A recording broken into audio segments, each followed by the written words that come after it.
সিলেটের কানাইঘাট দোনা সীমান্তে কাশিয়াদের গুলিতে শাকিল আহমদ নামের এক যুবকের মৃত্যু হয়েছে। সে উপজেলার লক্ষ্মীপ্রসাদ পূর্ব ইউনিয়নের পাতিসরা গ্রামের আব্দুর রৌফের পুত্র। এ বিষয়ে আমি দোনা এলাকার কয়েকজনের সাথে কথা বলেছি। তারা আমাকে জানিয়েছেন যে আজ বিকেল 4:30টার দিকে শাকিল আহমদ মূলত সুপারি আনতে দোনা সীমান্তবর্তী 1334 নং মেইন পিলারের অভ্যন্তরে অর্থাৎ 300 গজ ভিতরে ভারতের মেঘালয় রাজ্যের দোনা কাশিয়াপুঞ্জিতে প্রবেশ করে।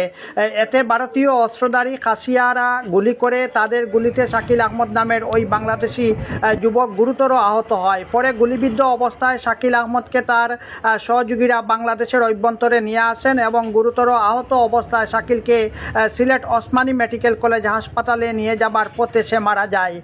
এ ব্যাপারে দোনা বিজিবি ক্যাম্পের দায়িত্বপ্রাপ্ত একজন কর্মকর্তা মুঠোফোনে জানিয়েছেন যে ভারতীয় কাশিয়াদের গুলিতে শাকিল আহমদ আহত অবস্থায় চিকিৎসার জন্য সিলেটে নিয়ে যাওয়ার পথে সে মারা গেছে বলে তারা জানতে পেরেছেন। তবে তার লাশ কোথায় রয়েছে এ ব্যাপারে তারা কিছু বলেননি।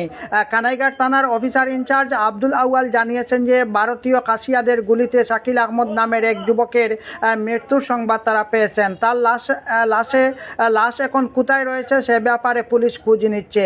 এদিকে শাকিলের একজন স্বজন আমাকে জানিয়েছেন যে শাকিল আহমদ বিবাহিত, তার হাতের মেহেদির রং এখনও শুকায়নি। মাত্র 10 দিন পূর্বে তিনি বিবাহ করেছেন।